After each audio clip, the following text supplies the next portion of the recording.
Oh, I see. You were telling me that it wasn't being recorded yet. I gotcha. Oh, it's recorded now. That's the first thing Yeah, we're yeah, gonna hear is you yeah, being a goof. yeah. Fair enough. Ah, Uh, that's life. Hello, everybody. My name is Dr. Dylan Dyer from Englander Chiropractic Center in the lovely, lovely town of Lexington. I am joined today by my pal Arthur, who works at Waltham Therapeutic Massage and Fitness. How's it going, buddy? Very well. I'm also owner operator of I'm Waltham sorry. Therapeutic Massage and That Fitness. the big wig in the entire thing. He's employee of the month every month from the founding.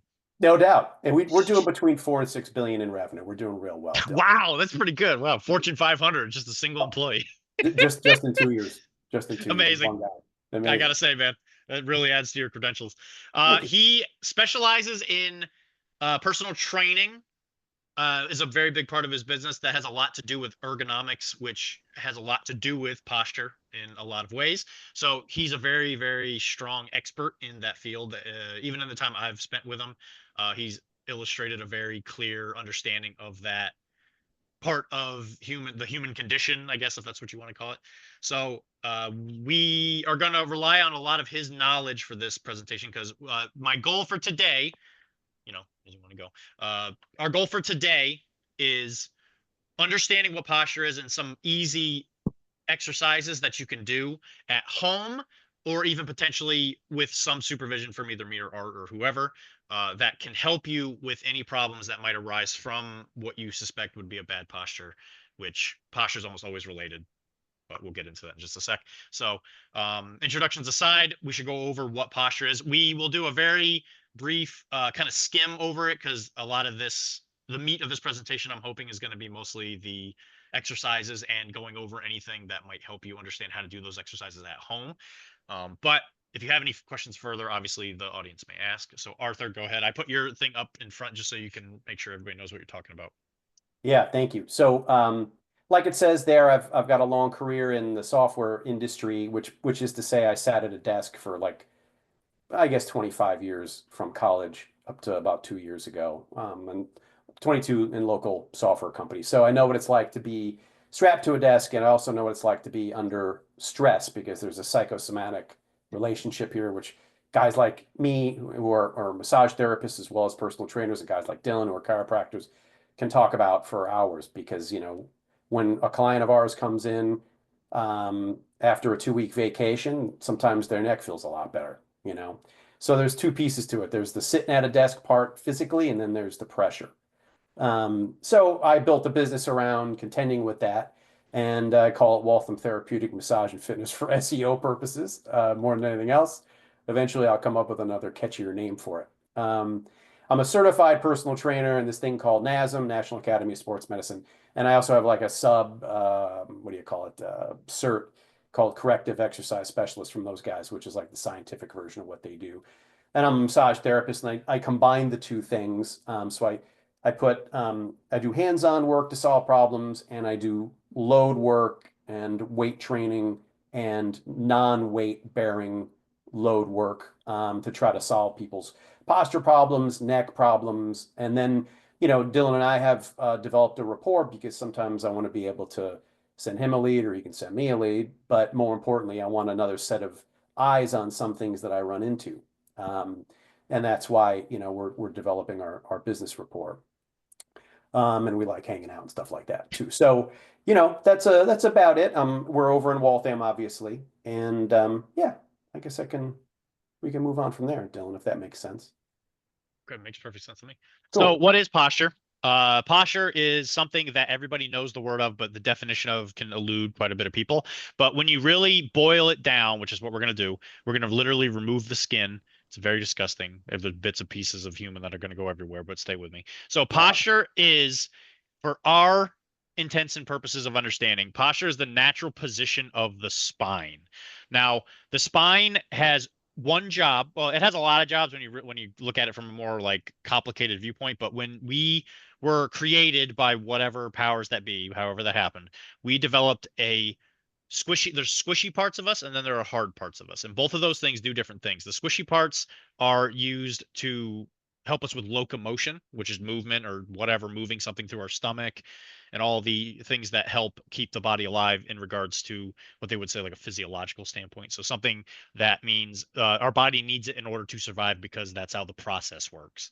But the hard part is what you need anatomically speaking for all of those squishy parts to essentially hold on to. Now, if you didn't have bones, you would just kind of be this squishy pile on the floor that wouldn't be able to get much done.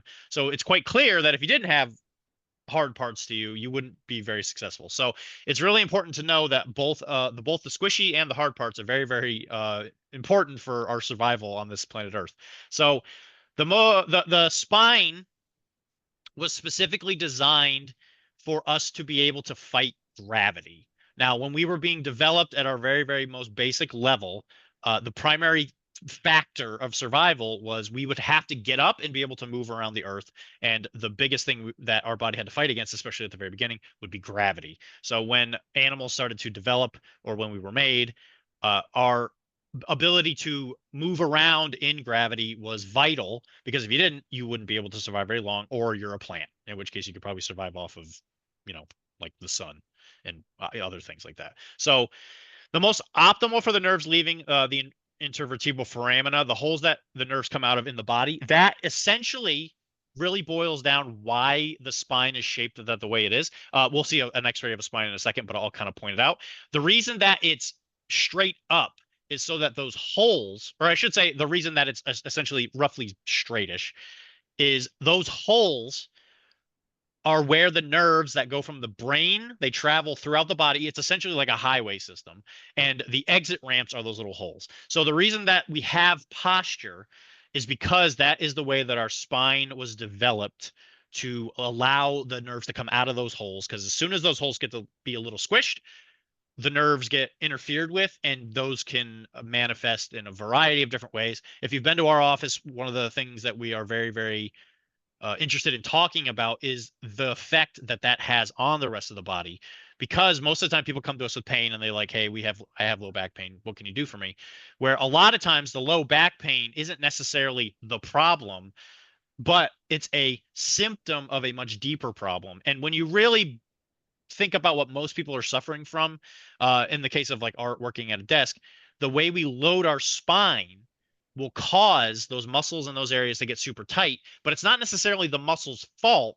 It's that the brain and the nervous system is trying to tell your muscles to keep that posture that isn't doing its job to the most optimal way. It's doing that to keep it open in order for the spine to be, or for the nerves to come out of the spinal cord and the vertebral areas.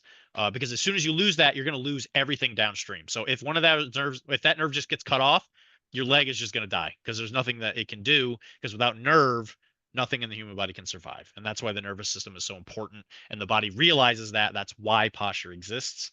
And that's a very like binary way of looking at it in a way. It's like it's either you have it or you don't. There's a lot of gray. Posture is very important, but it's also very flexible because even people that have of like a scoliosis where the spine is not straight, it still has those holes open and it's still fighting gravity. It's just doing it in a way that we would not expect, I guess is probably a good way to put it, but that's the whole discussion for another time. And it can be slightly between each person influenced by genetics and environment. Everybody's spine should have some curve that is definitely considered the most optimal, but you are going to inherit some of your spine from your parents and their parents and their parents and their parents and their parents. It's a family trait essentially, where some people have more curve in their back, some will have less, and some will have something like a scoliosis where you're going to have a curve. It's just going sideways to sideways in a direction that again, we're not even entirely sure why scoliosis happens. That's why we usually call it idiopathic. But the body does it for a reason, and the body doesn't like to waste its time or energy unless something weird is happening. So something in the genetics or the environment that you live in are going to influence these things. And that's important to realize because a lot of people say, well, my spine's not exactly shaped like this 20-year-old who's never experienced stress in physical or emotional in their entire life, and it's not exactly the same. Am I doomed? No, you're not. And that's important to realize. So here's that X-ray I was just talking about. This is a perfect spine. Maybe that curve might be a little too much. You know, if we're really going to be technical on what's perfect, or maybe a little too lumbar lordosis. But these little Yeah. holes right here, are the thing that we're talking about. So the reason we have posture, at least from the spinal viewpoint, is that these little holes have to stay open because if the nerve doesn't come out, you lose it. It is very black and white. If this gets completely cut off, you're going to be one miserable human being. Now, as we age and different factors happen, this is going to change a little bit. You might have a little bit of bony overgrowth and yada yada, what we call spurs. We do have a picture for that later. It was Art's fantastic idea to that I throw one of those in here, so we will see that in just one sec. But just realize that the reason that we're talking about what we're talking about is these holes. There you go. You've got the whole point of why we're having this entire presentation. So the IVFs, which is intervertebral foramina, don't worry, there's no test. It just means this hole. It's called an IVF. The holes in the spine need to be open and unobstructed for the nerves and blood vessels to support and supply the body. I just explained that, so I won't go into it again. Posture is specifically designed to fight against gravity. See, I'm not a liar. This thing says what I just said. That means I was right, I think. The core and back muscles exist for a variety of reasons, but one of their main purposes is to keep those. I said ICFs. Sorry, that should be IVFs. Apparently, I don't know what I'm talking about. Apparently, but Nice. their main goal is to assist in pulling the spine in certain directions, and you're not even aware of it in order to keep that hole alive. So if it's trying to drift forward, the back muscles will tense in order to keep it still, and if it starts to go backwards, the core muscles and usually the pelvis and like the muscles near your pubic bone will try to pull it kind of indirectly because there's not very many muscles that attach to the front of it. But if you have tight psoases constantly, that means that your spine is trying to keep still, and the psoas is one of the most important muscles in order to do that because it attaches to the front. That's just how we're made. When posture is compromised, those muscles will tighten to keep those holes open. Again, I won't go into that anymore. So, some very common symptoms of bad posture.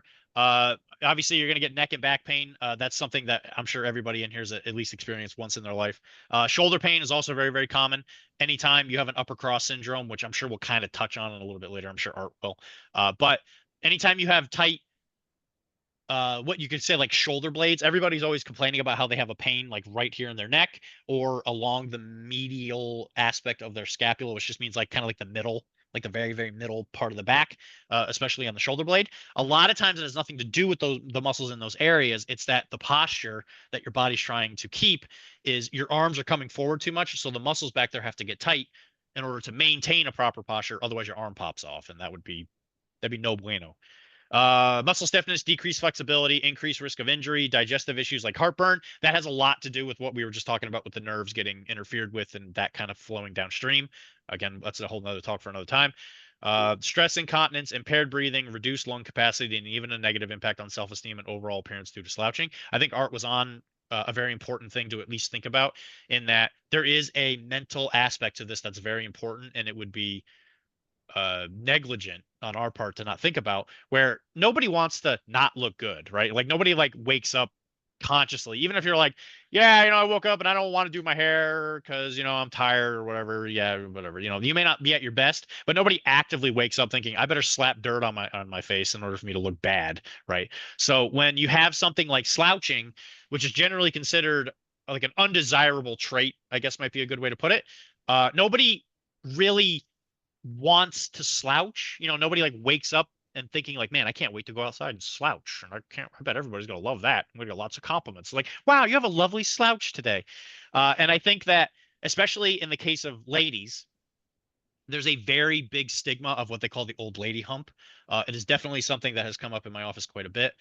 That is called a dowager's hump, which is kind of a rude name, or a hump, like a humpback whale, is what they used to call it.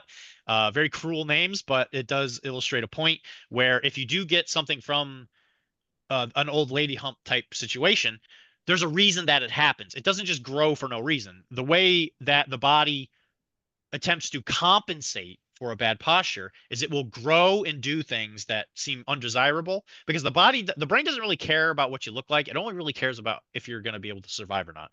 And that dowager's hump helps maintain the posture. So you have an option. You can either make the time to help the posture now, or your body's going to make time later. And it's almost never something that you're going to really appreciate.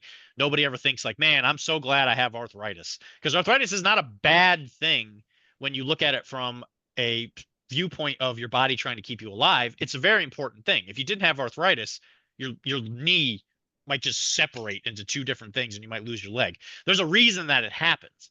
And it's important to realize that the body's not our enemy. It really is our friend, but it can give you some real tough love if you don't want to play along and play by the rules.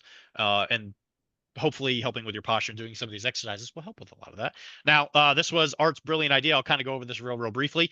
This is a neck, I think. Yeah, I'm pretty sure this is a neck. It's definitely some, it looks pretty rough, but just to kind of give you a a tiny little thing. This is a low back. It's not the perfect thing to compare to. It was just the first thing I could find. Just kind of notice that the bones are square. They don't have anything sticking out. They're kind of the same consistency throughout, and the holes are there. So then you look at this, no longer square. We're getting some of these things, what they call spurs. This is what you could consider arthritis if you really wanted to give it a simple word. And the neck doesn't, the holes in the neck aren't nearly as big as the ones in the low back. But as you can see, this one, not really like a, it doesn't look like a kidney bean. This one's looking real bad. And then as soon as you get here, it's just like, ooh, we're in dangerous territory here. So if I were to look at this and not know who it was, I would almost guarantee you that they'd say they're going to have at least neck tightness, if not neck pain. So one thing that's important to realize is that you might look at something and think, wow, this looks like the worst x-ray I've ever seen in my entire life. This person must literally be dying. No, that's the funny thing, is that our bodies are so good at maintaining this posture that some people are lucky. Some people with higher pain tolerances can just kind of go through this and never really notice.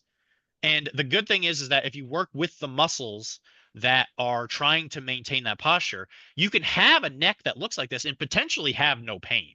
So the good news is that if you've had poor posture your entire life, and then you come at it when you're like, let's just say you're 60, you're like, oh, well, it's too late now. Anything I do is a waste of time, blah, blah, blah. No, not necessarily, because if you start working on it, you may not necessarily totally remove the symptoms, because the best time to start something is today. The second best time to start doing it is tomorrow. But if you do wait too long, there is something that is called the limitation of matter. And if you don't catch it at its very earliest stages, you might lose some capability. That's true. But it doesn't mean that you can't maintain or at least improve what you already have. And that could very easily go into the realm of, oh, maybe I'm kind of stiff when I wake up, but then I get moving around and all of a sudden, boom, I'm good. And I can go throughout my day and do whatever after my morning coffee and I got no problems. So it's really important to realize that these little changes in the spine are there for a reason. And it almost always comes down to posture. There are some conditions where it's kind of unavoidable. We won't get into those. Some of them are terrifying and blah, blah, blah. But thankfully, most people don't have them unless you're like a Vietnam vet. Vietnam vets get all kinds of weird, crazy things. We should do a whole presentation on that. It's just random things you can pick up in the jungles of Vietnam. And so Wow. yeah, dude. Oh my gosh. I've treated a few Vietnam vets and they got some of the craziest things. Anyway, but that's a whole discussion in itself. So as you can see, like I said, this is not something you want, but it's not necessarily a death sentence. And I think that that's important to realize because it can give you hope. And I think hope is as important as anything. Okay. This is one of the last things I'm going to talk about before I'm sure Art takes over. This is something that I get asked a lot is every time you have a patient who I consider even as a remote amount of that A-type personality, they come in, they're like, I got neck pain and I want it to go away and I'm willing to move hell and earth to do it. What stretches should I do? Get it all the time. Now, the difference that I want to establish here is that stretching, while important, is not always the answer.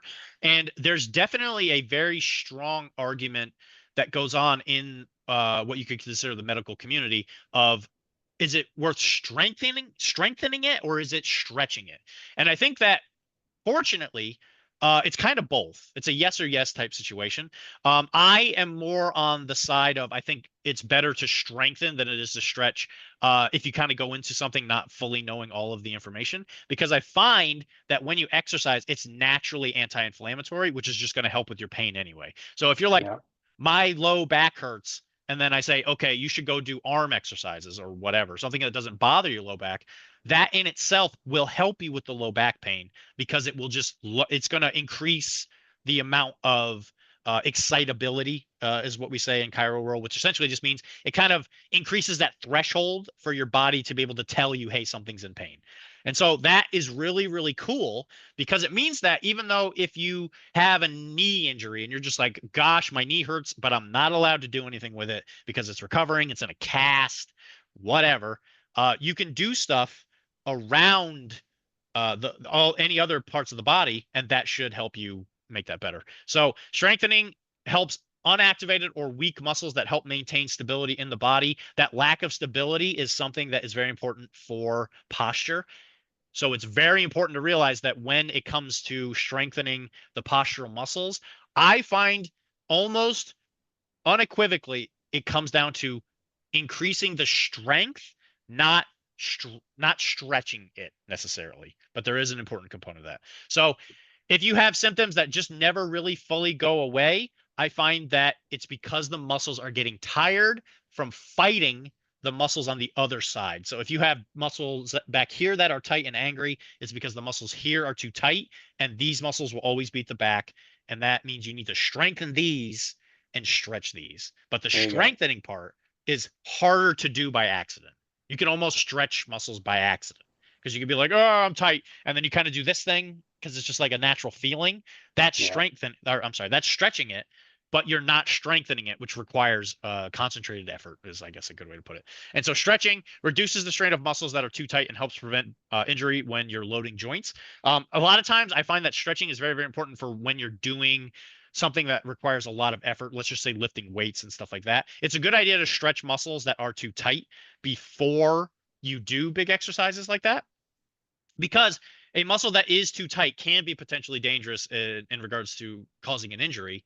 But the stretching part of it will not take away the pain necessarily. And again, we're kind of going into a gray zone here where sometimes stretching does make it go away or whatever, blah, blah, blah. Mm. But just realize that when it comes to postural type stuff, stretching, while important, is not the solution I find long term when it comes to the majority of people's postural problems. Tight postural muscles are usually caused by a weak or unengaged muscle of the opposite side, which can mean front to back or left to right.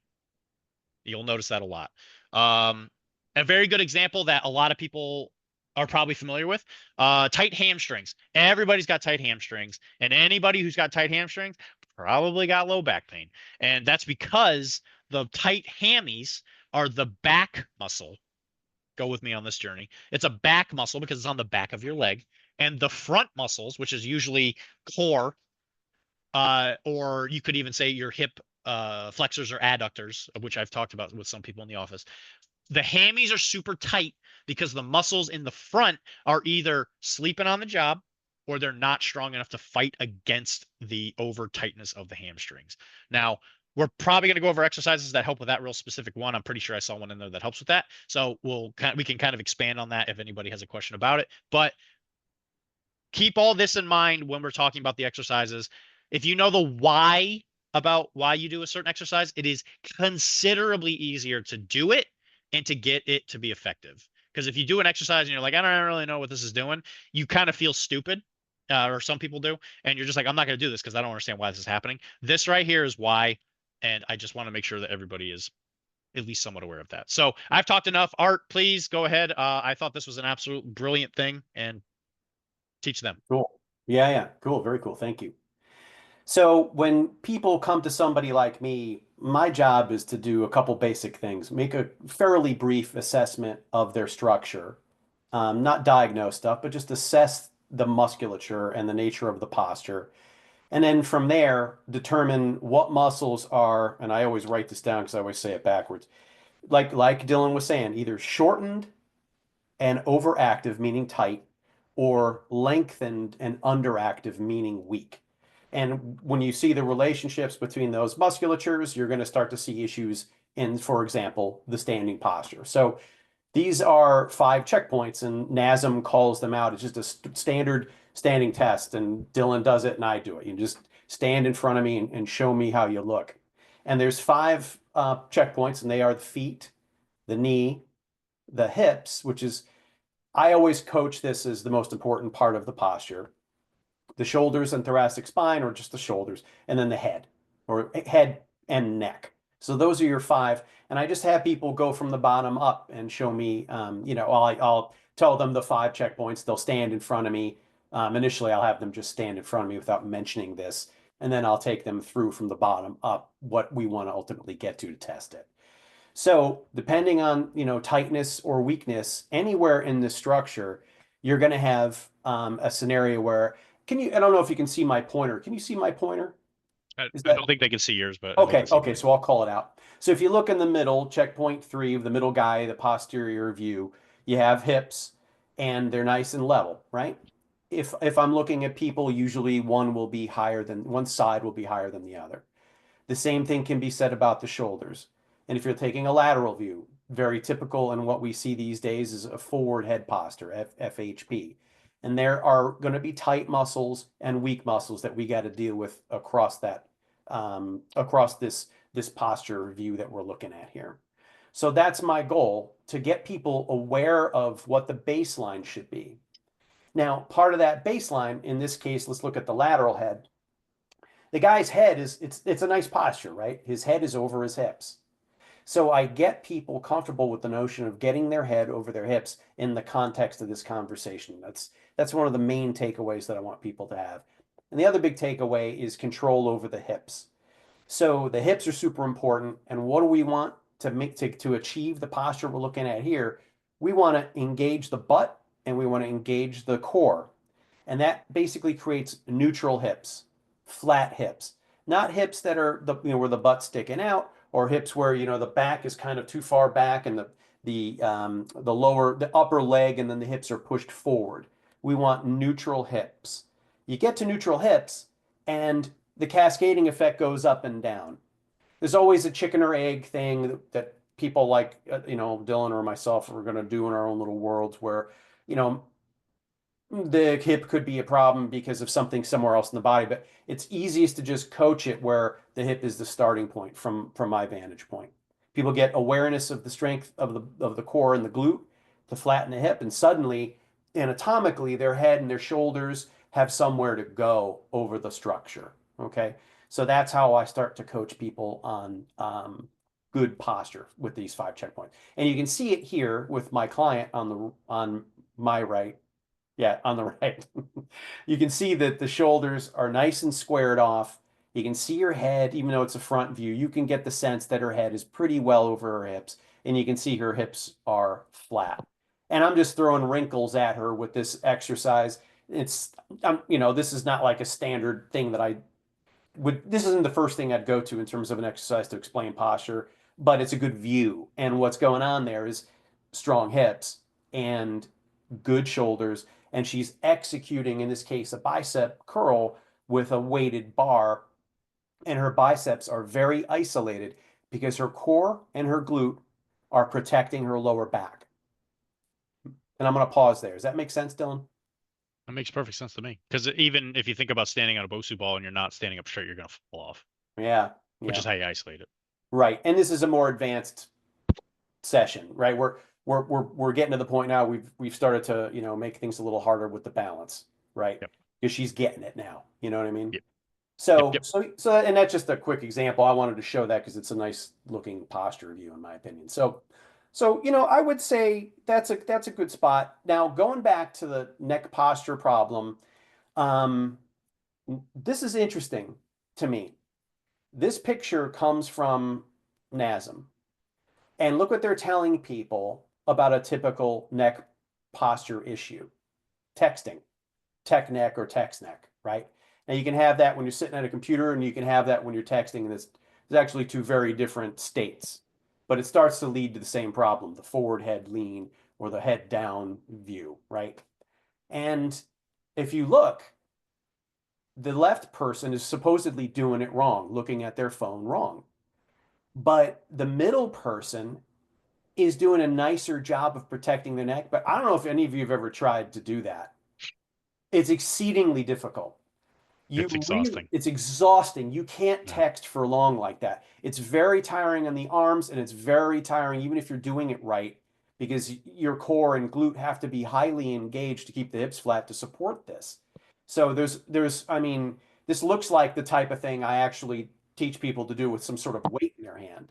It's exceedingly difficult. Yet they're pitching it as the solution. So it takes me back to my point about how important understanding your baseline posture is and having the hips under control. If you don't have the hips under control, you're not going to have anything under control. Mhm. Yeah, you can move on to there. So, needless to say, we're in the neck portion of the conversation, and it's going to go from neck to mid back, shoulder to lower back, which really is more to the point, control over the hips. But um, here in this section, we have some tools that will allow you to inhibit or relax certain muscles, either, manually with your own hands. Of course, I do this as a massage therapist in conjunction with the fitness work for my clients. But needless to say, if you're doing this at home, you can do these with your own hands, or you can buy that instrument. It says instrument assisted. I actually don't know what the name for that is, although you'll see them everywhere in the massage world. They are Basically, it's called Theracanes. Theracane's awesome. Thanks. I did not even know that. But you can sort of attack a trigger point on your own by utilizing that Theracane device. So these are just some ideas for people who want to have a little bit more control over their, initial approach toward dealing with the neck themselves. These are good starting points before you even start launching into exercises. So we could probably move on to the next slide, Dylan. So back to the neck posture. Some of these might look a little counterintuitive because we're not on the neck at the moment necessarily, right? It doesn't look very necky, these exercises. But if you look at the one on the left, this guy's retracting his shoulder blade. So it has implications for the back, the mid back. But he's also getting himself a nice active neck, pulling those extensors back and strengthening basically the back of his neck, let's just say. Okay.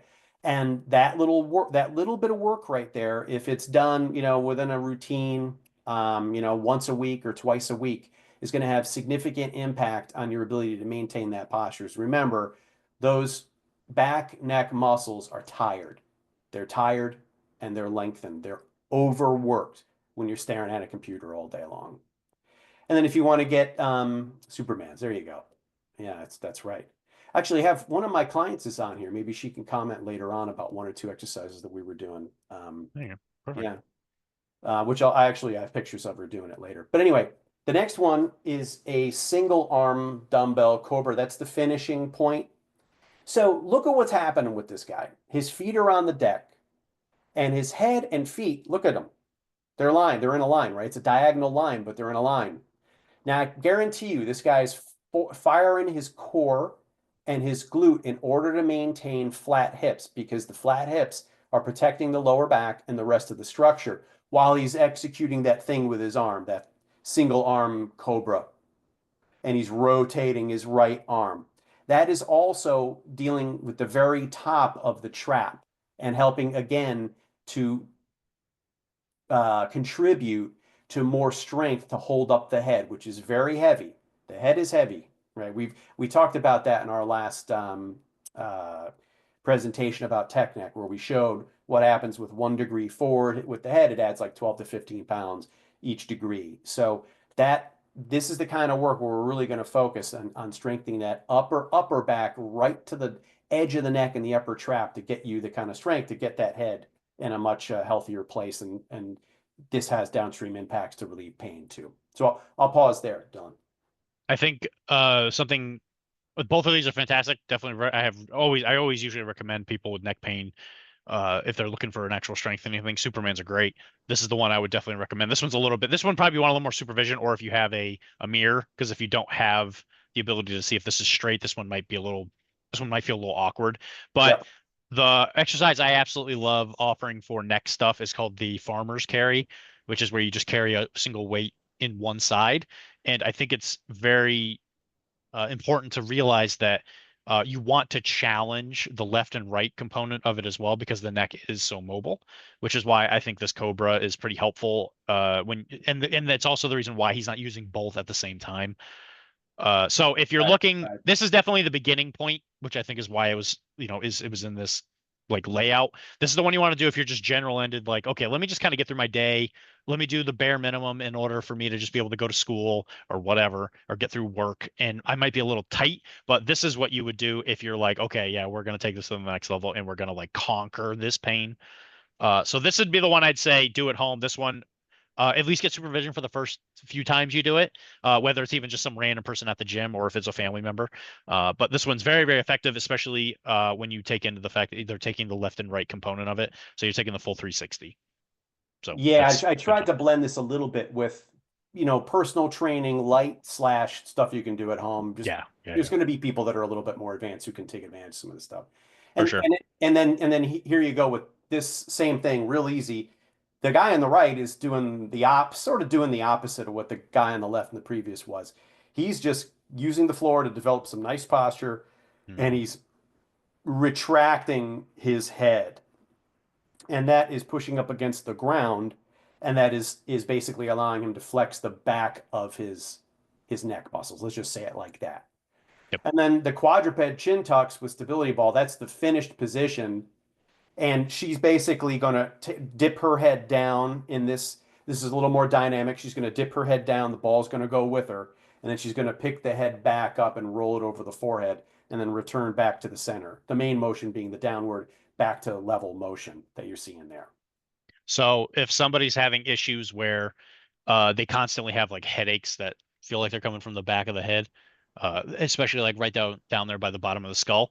It's because they're constantly looking up, and it's because you're when people try and do this, when they lay their head on the ground, they want to do the easy version of it, is where they lay it and then they start looking up. It's quite the opposite. You want to look down. So if you're laying flat on your back, you're looking down towards your feet, and when you do that, you're getting the muscles that are right underneath the skull. Don't hold those for too long because those might give you a little nasty headache, but they are very good for helping relieve some temporary tension in the area. Nice. Okay, let's pop over to the next one. So now we're moving into a little bit more dynamic stuff and a little bit less uh, isolated work. So on the left, you got the single arm ball quadruped scaption. That scaption it has implications for the sort of the upper mid thoracic area, right? But that execution is similar to the one we saw before where he was doing a cobra on a ball, but he's doing it without the weight. And you might want to support yourself to maintain that nice posture he's got without a weight and just lift that thing up sort of on a kitty corner in the corner of the room. That's pretty Hmm. much what you're doing. And key to it is, of course, keeping that thumb articulated the way he has it articulated straight up like that. And then you see a progression. So the progression is now more dynamic, and she's doing kind of the same thing, but she's throwing in a single leg. Well, they're calling it a dumbbell squat, which is fine by me. So she's squatting and then coming up. And again, you'll see the aspect with that thumb effectively up on that far right side, which he executes the exercise there. It's a great exercise she's doing. It really is brilliant. And but you got to watch out there too is those hips. When she's got strong, balanced hips because the horizon line of her hip is flat. A lot of the time, you're going to see people that are going to be tilting up or down. That's because of weakness in certain muscles. I mean, we don't have to get into them, but that is a brilliant exercise she's doing right there. Great Hmm. to bring the hips into the conversation while also working that scap and And and and upper trap in the same process. yeah, that's a really good whole body one. I will say the ability to do a one-legged squat is a very important indicator if somebody's going to trip and fall in their older age and break a hip. If you can do a Yeah, one-legged squat, you don't really need to worry about falling. yeah. It I'm gonna is make tough. I'm gonna make Jess do some. I'm gonna make her do a bunch of one-legged squats next time I see her. She's done them before. She's on this call right now. One of my clients. I'm putting her on the spot. She's probably listening to this in terror right now. Anyway, next, keep on It's going. coming. It's coming for you. Either that, or she's gonna take off. All right. So, and then another simple one on the right, the ball cobra. Oh, sorry. So we've moved on to the middle back now. And I kind of the flow's a little off here. The one on the left is way more dynamic than the one on the right. I probably should have changed the order, but that's okay. So looking at the right, the ball cobra again, what do you see this girl doing? Her feet and her head are in a diagonal line because she's on a ball. See? And now she's got those thumbs pointed up, which is maximizing that sort of traction against the scap. Just is leaving. And getting that mid back because the arms are pointed farther, articulated farther back. She's getting the retraction of the scap really going there, and that's great for the posture. But again, the the feet are under the hips, and the hips are flat, even though she's on a diagonal line. Um, Now, the one on the left is brilliant and it's obviously more dynamic, but this is the finished position of what would have been a starting point where she's simply squatting down, probably with her legs even with the floor, with the ball against her, pushing up against the ball. And then she fires her core and her glute, which is really isolated because she's up against the ball, and raises up those weights. But you'll notice, look at her posture. I had actually coach her to fire her glute in this final position a little bit more, to flatten those hips just a little more. When they Mhm. took the picture, they could have gotten that out of her. But needless to say, now she's compressing and contracting those back shoulder blades as she's executing that position. It doesn't take a rocket scientist to see the implications on strengthening her posture here and the awareness that comes with it. I'll pause there. Mhm. Oh, well, as far as this goes, again, you notice that thumbs up, really important whenever you're doing a lot of these, especially for the upper back and neck. Just it's an important thing. It's just a weird muscle implication thing. You don't really understand why, but just know that if you're doing anything to strengthen this area, you're probably gonna want to be thumbs up towards the sky. And I agree, yeah, this one there's definitely a little bit of curve there, but this one would be difficult, but the ball is the important thing to realize for the posture part of it, where if you just do a squat, a lot of times people tend to lean forward. And if you have something that forces you to pay attention to going the opposite direction, it's a great way to train those muscles. So if you're someone who likes to do squats and your knees hurt, start working on this because it would help you take the strain off of the front of the knee if That's you a could really do good it point. if you could do it Yeah, with a that's a good ball. point. Nice, Don. And Yeah.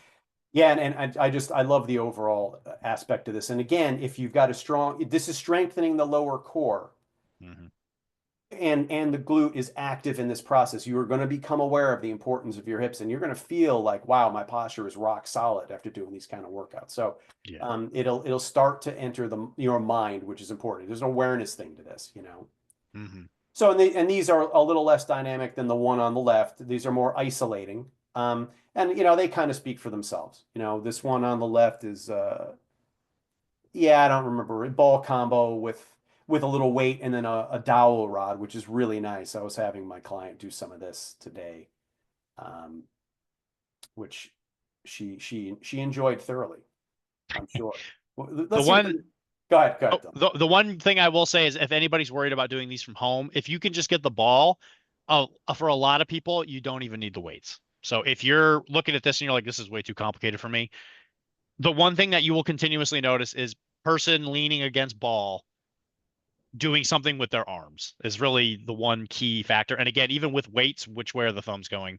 They're going up towards the sky. Yeah, So exactly. you could do this. Don't even worry about the weight. You could just lay on the ball and do it. This would be great for ladies with like osteoporosis type stuff.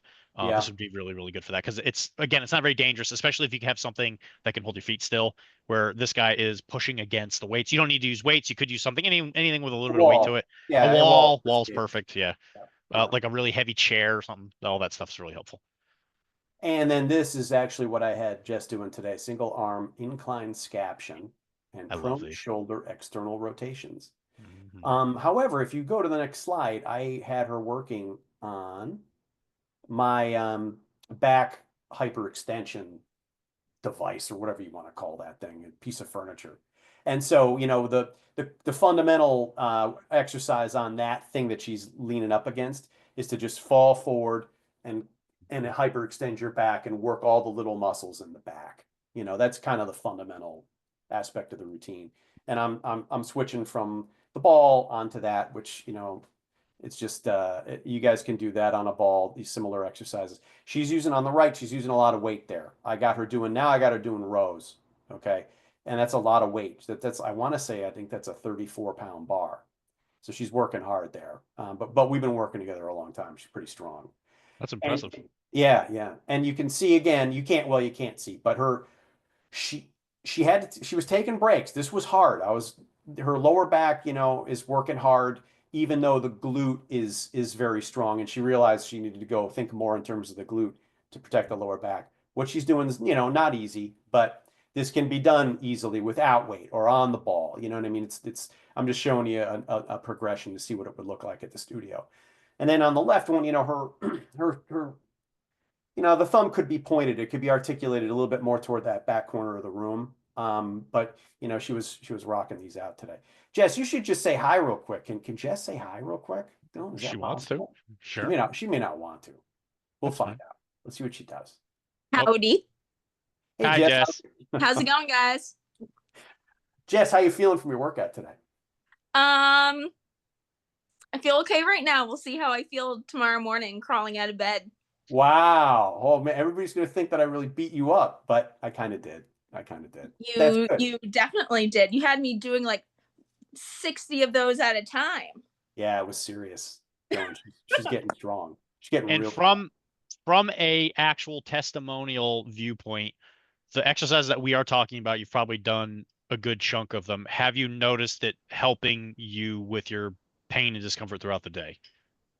100%. I think a combination of doing like hands-on massage plus using weight together for a year. Like when I first met Arthur, I was dying. I was in so much pain in my shoulders and neck. So from then to now, it's a huge improvement. Huge. And Like Dylan, I what we don't have talk pain. about a lot. Oh, go ahead. Sorry, Jess. Go ahead. Finish your No, thought. I mean, I can turn my neck. I can roll my shoulders back. I can drive and look behind me without pain. Basically, any neck and shoulder movement. I don't have pain like I did, I guess, a year and a half ago now. Yeah, I remember the neck emergency. Remember you barged in with Oh the my neck. God, that was so awful. Yeah. And so one other question that I think would be better coming from your mouth than mine is the majority of female patients that I get are very, very concerned about the aesthetics of lifting weights and that they don't want to bulk up. I'm sure that you've heard that concept from a lot of people. Is there anything you can say to assuage that fear? Oh, I can definitely lift a lot of weight. But I do not like have giant like Arnold Schwarzenegger bulk at all. Like that's definitely not true. Would you Correct. say your posture's gotten better, Jess? 100%. Yeah. I just don't have the constant pain associated with bad posture. I also You're think more aware of it. yeah, and I think 80% of it is awareness, Yeah. Yeah. 100%. But Yeah. also, Jess, to tell Dylan what you do and why you think this kind of stuff is valuable So for you, for me, like I'm a nurse practitioner. I work in an ICU. I am either sitting 50% of the time at a computer that's got like terrible chairs and not at the right height. So you're hunched over all the time. Or I'm standing, running around, bending over patients where the bed is too low. You're not bending correctly. You're doing all of these really terrible things to your lower back and your shoulders and your neck. And at the end of 12 hours, all right, you sleep, you feel okay the next morning. But if you keep doing that 3 days a week, for a year and then do it for 15 years, yeah. It's a Stuff. lot on your body. That it is.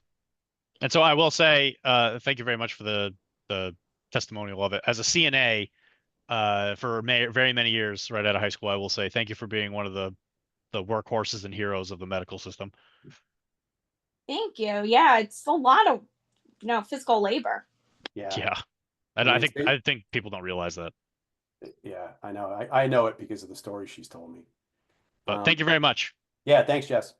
Yeah, you're welcome. I'm enjoying this. Keep talking. Right on. Cool. Thank you. Brilliant. It's awesome. All right, Art, keep talking. Jeez, let's go. I will, no doubt. Yeah, and we're bumping up against an hour, but we'll go a little over, and I'll be quick. So we're getting to the point now where it should be kind of clear what we're trying to achieve with this stuff. The floor coat, in this case, we're talking now low back. Again, the hips and control of them are going to be key to your lower back health and posture in general, from an awareness and strength perspective. The bird dog on the right is, I know it's a favorite of Dylan's. And look at it. I mean, the hand and the foot, what are they doing? They're on a nice level floor. They're on a nice level plane, and her hips are under control because the glute is strong and she's not tilting to the right or tilting to the left, which, I mean, I got to do more of these because my body gets beat up and I do certain exercises, but I got to remember some of these easier, but so it's not easier, but like basic ones because I noticed the other day I was trying to do a bird dog and I was flailing about. I was embarrassed. I was like, my God. So anyway, bird dog is brilliant for lower back strength, and so is that floor cobra, which is so easy to do. You're just basically taking the feet and the head off the deck and contracting the shoulder blades. And one thing I just want to bring up, just in case, because the picture makes it maybe kind of weird. This would be the left arm and then the right leg. It's the opposite sides. Oh, It's yeah, not the it's not the same arm and leg on the same side. Just in case you look at that and see that, that would actually be impossible to yeah. pull both of those up. It's a bird dog. They call it though. They're calling it out. Quadruped arm opposite leg raise. It's funny. Right. Yeah, you're right. It's easy to miss. Just want to make sure because the picture, I was like, let me just elaborate. Yeah, yeah, yeah.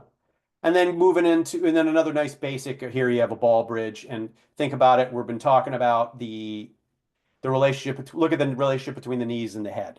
Mm-hmm. It's simulating what you want when you're standing, right? All this stuff sort of simulates it because you see this straight line in the aspect of the body. So the knee to the head is nice and straight. And why is that? This guy's really firing his glute to maintain that relationship. And it just ball bridges are not easy. Bridges in general are not easy, but they are extraordinarily effective.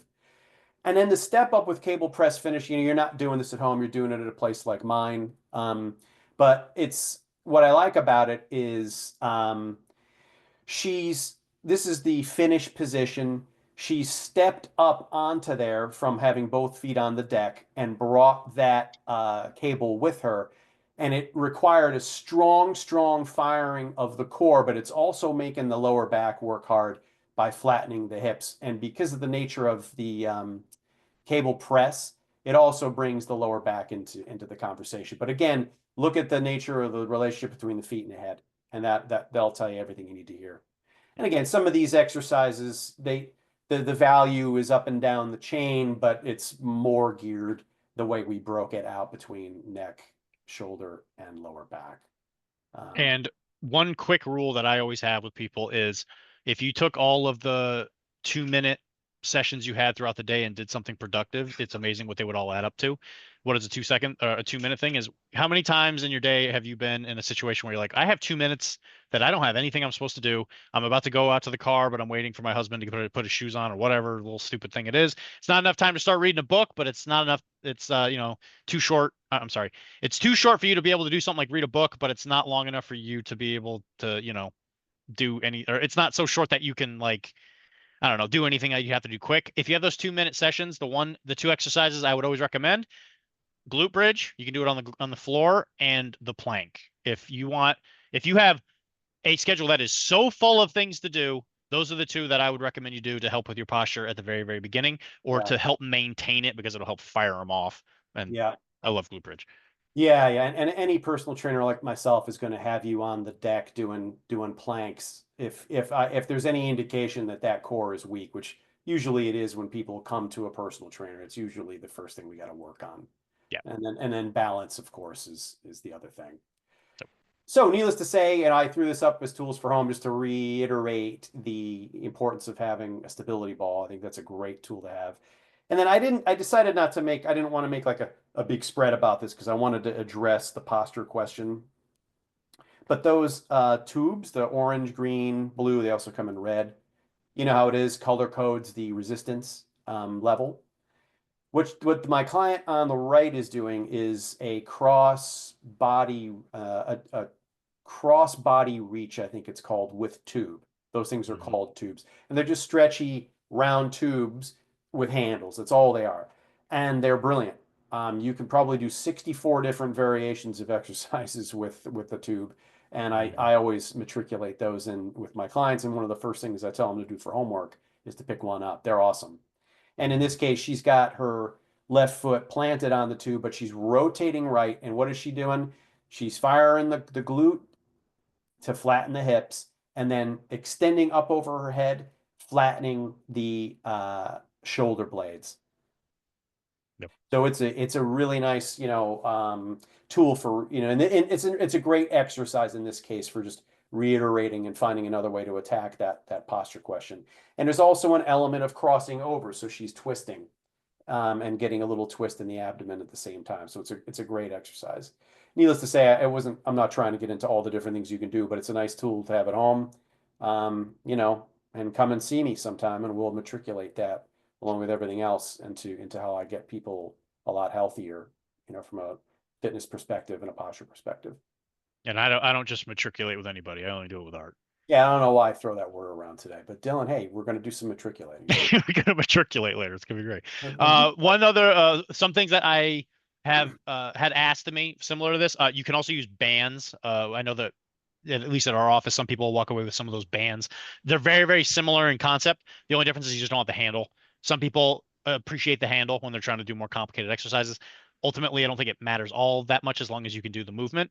And something that I always get asked is what color band or what color tool should I get?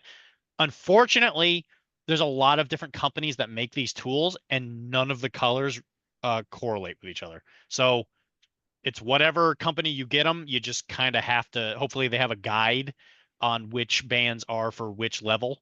Usually there's like a 1 to 5, I've noticed is more often the case, but the colors never are the same across companies. So you can't really answer the question unless you know which brand it is, in which case you just kind of have to figure it out. So don't that one, buy.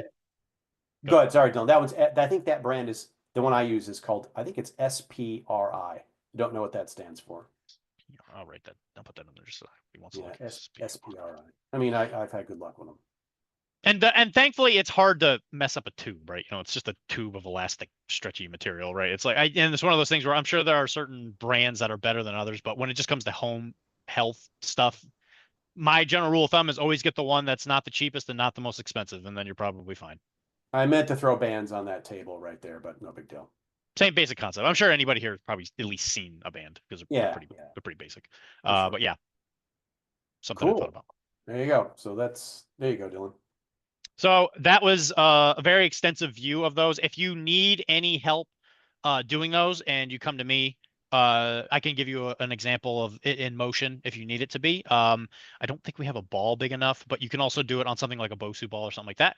But if you go to art, I'm sure you don't really need an example of it because you're probably already doing it. So you don't even really need to worry about it in that regard. So the thing that is important to note about exercise, and I was alluding to it earlier before, is that there are lots of benefits for doing these things other than what you're targeting. And that I think is one of the biggest benefits of coming to see comprehensive, holistic approaches to healthcare, which I believe I feel like I do. I know Art does. And so if you come to one of us, I think that what you realize is that what you're walking in the door for isn't necessarily what you need, right? It's one of those I want this, but really you need this. And most of the time that comes down to pain. People come in, they're like, my boo-boo hurts.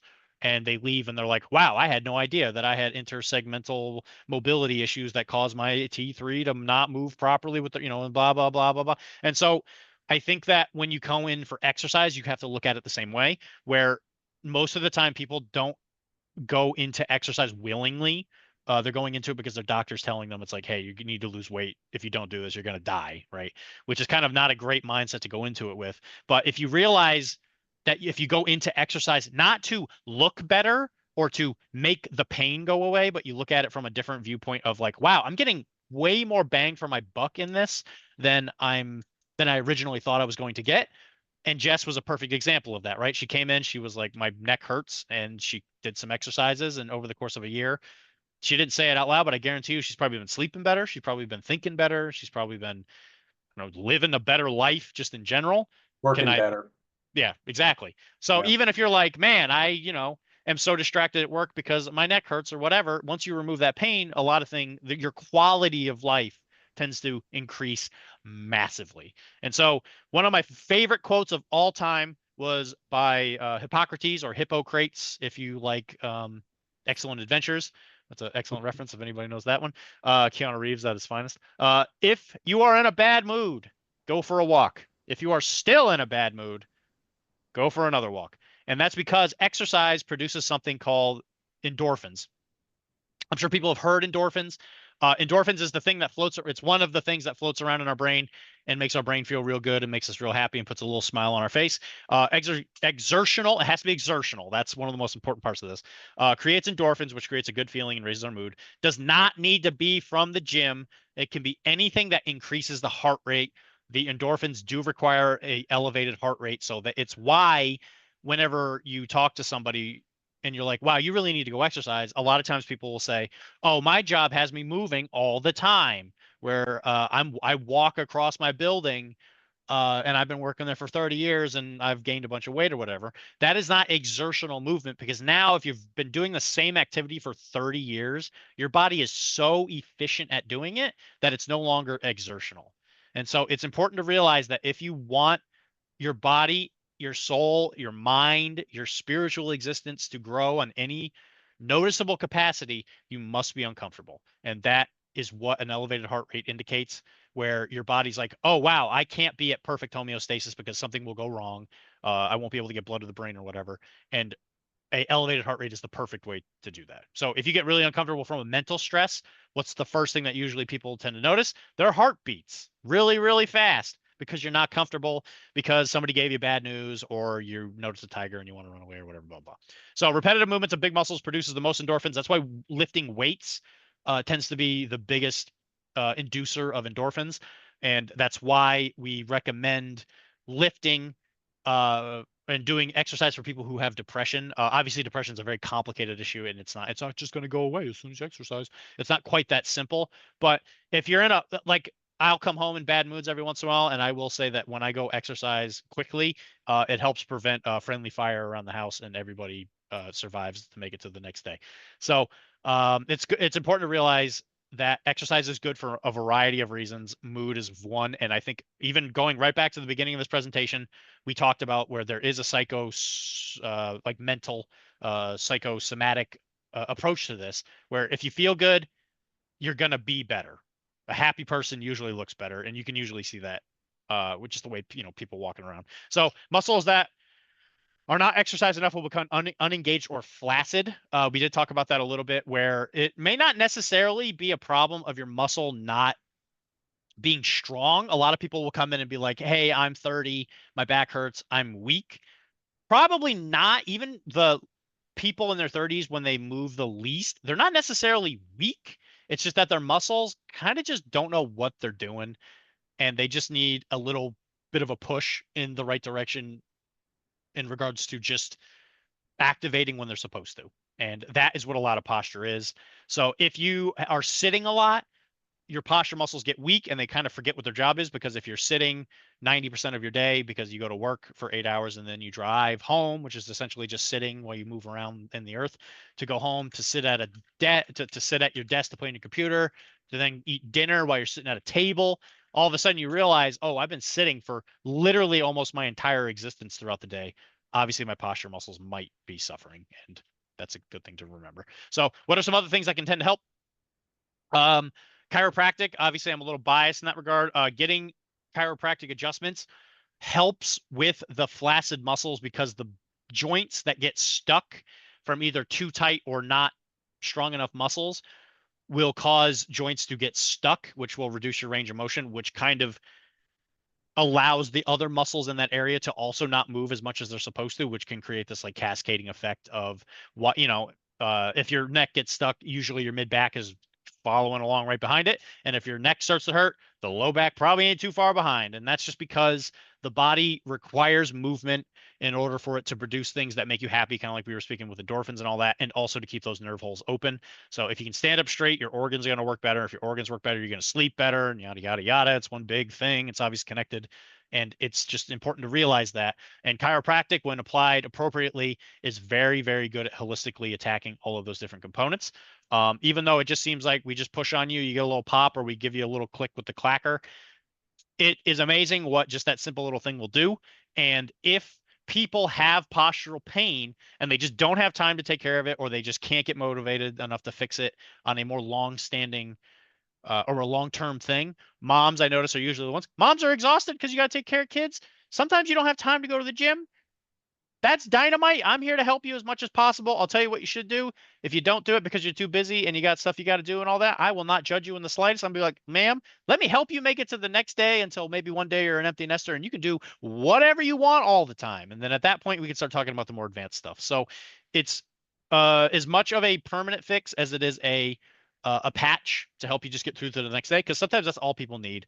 And we're here to meet you where you want to be, and we'll help you get to where you aspire to be at any point whenever you want to. And that's why we're here. And that's why Art does what he does. I guarantee it. It's the exact same reason.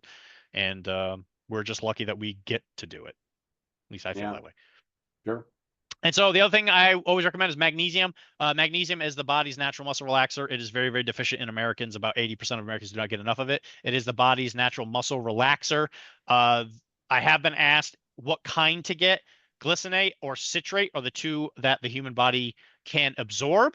I did eventually find out that an Epsom salt bath apparently is a magnesium bath. It's just a different kind that your body doesn't absorb, but it does help go through the skin, which is why Epsom salt baths tend to help with like achy muscles and all that. It's essentially the same concept. But magnesium is something that you can ingest. It's in a lot of nuts. It's usually not in something that Americans eat a lot of. There's one popular nut it's not in. It might be peanuts. I think it might be peanuts, but it's in like cashews and all that stuff. But you do have to eat it like every day, and that's where I think it gets people. I love nuts, don't get me wrong, but I don't eat an entire jar of almonds every day. Let me just tell you, I hate to be the bearer of bad news in that regard. Protein obviously very important when it comes to strengthening muscles because it helps create and strengthen muscles that already exist, and it helps repair muscles that already exist. It's important to realize that the human body never like grows a new muscle.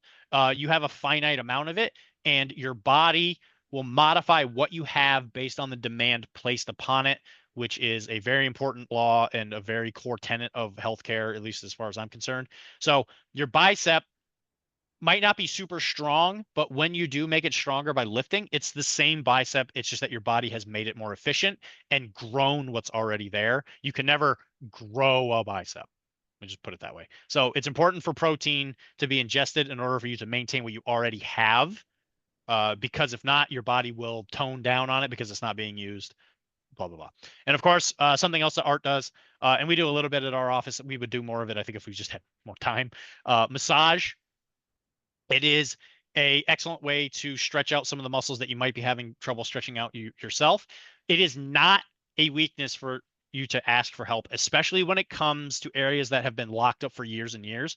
If I were to take somebody who's been working at a desk for 30 years and just say, yeah, just work out and it'll all go away, I would be looking at it like a child trying to approach like a complicated math problem where, yeah, they might eventually get to the end result, but it might take a real long time.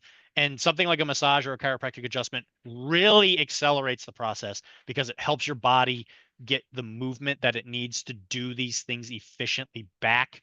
Where if somebody who has been trapped in this, pardon my language, hellhole of bad posture, if we put them on one of those balls and expected them to be able to get their arm up straight, like we were just saying, they might not even be able to get their arm up. And that's where massage and chiropractic really come in and just help kind of break up the knots, shall we say. Yeah.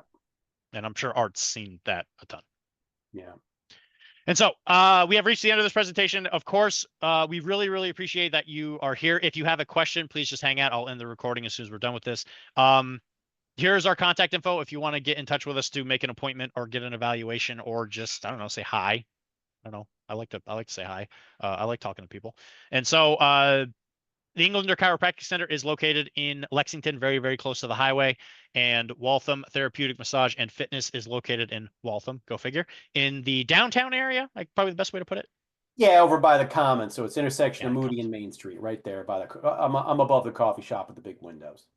it's a nice coffee shop, and there's a lot of good restaurants in that area. So if you go see Yeah. them, there's food to eat afterwards. Yeah, for sure. Is there anything you want to say? Parting thoughts, sir? No, Dylan, but it was a lot of fun. Thanks for having me. And yeah, if anybody needs to work on strengthening that posture, please come on in, and I might very well refer you to Dylan if I feel like it's needed to get something else checked out in that neck. But thanks a lot, Dylan. It was a lot of fun. Absolute pleasure as always, Art. Just remember, guys, that it is never a shame to ask for help, and that's why we're here. So don't feel nervous.